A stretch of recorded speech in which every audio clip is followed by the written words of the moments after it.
before we bring in our last speaker, I'd just like to say a couple of really big thank yous. The first one is to all the parents who supported the picket lines this morning. So parents, put their hands up, please, to be identified.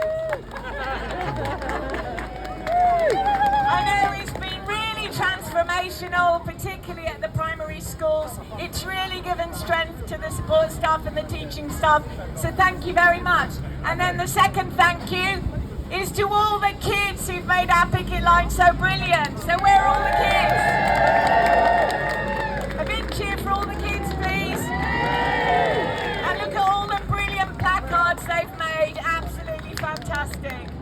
Okay, our final speaker is here to give solidarity from the other trade unions that are in struggle, because teachers and support staff are not alone.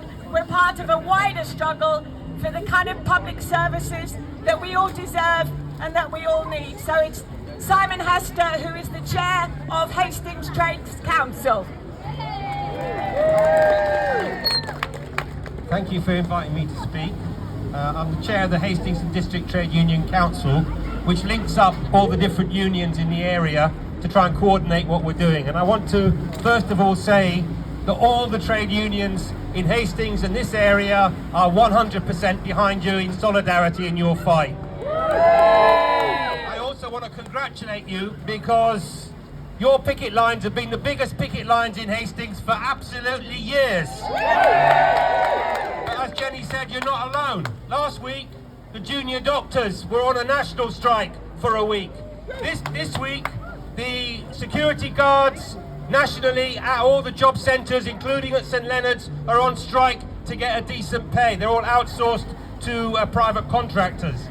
For far too long, teachers, TAs, support staff, nurses, doctors, public sector workers as a whole have seen our services, the services that we work in, run down by cuts and privatisation. And you have shown now, I think, that enough is bloody enough.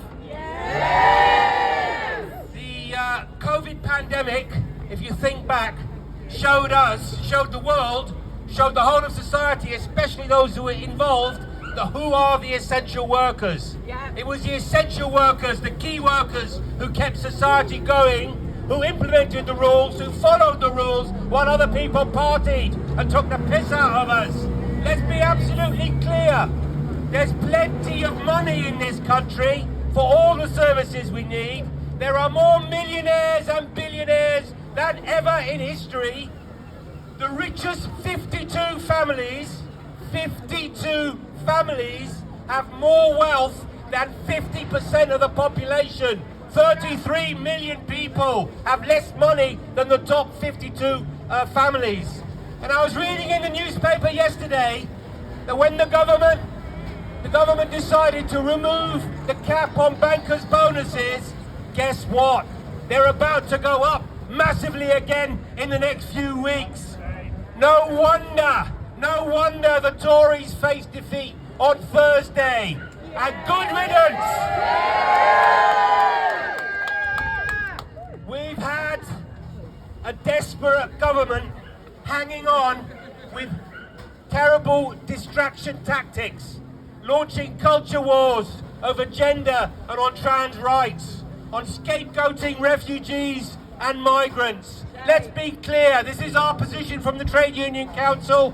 Refugees did not cause the housing crisis. Refugees did not cause the cost of living crisis. Refugees did not cause cuts in education, on the NHS and anything else. It's not people in small boats we have to worry about. It's the people in super yachts and private jets.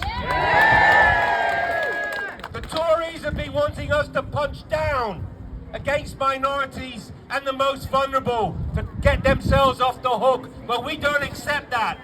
Trade unions exist to punch up, to put the blame where it really belongs, to demand better for all of us, to fight collectively for our share and for what is right for public services and for society. And clearly, we are going to need strong unions, active unions, in the weeks and months and years ahead, because we know the Labour government is promising, it's good they're coming in, but they're promising so little. We need strong unions to keep up the fight, to put demands on the government and to fight for what we need. To conclude, I want to make it absolutely clear, you're an absolute inspiration in the way you've organised and the way you're fighting the fat cats at UBAT. And if you win, we all win. Solidarity!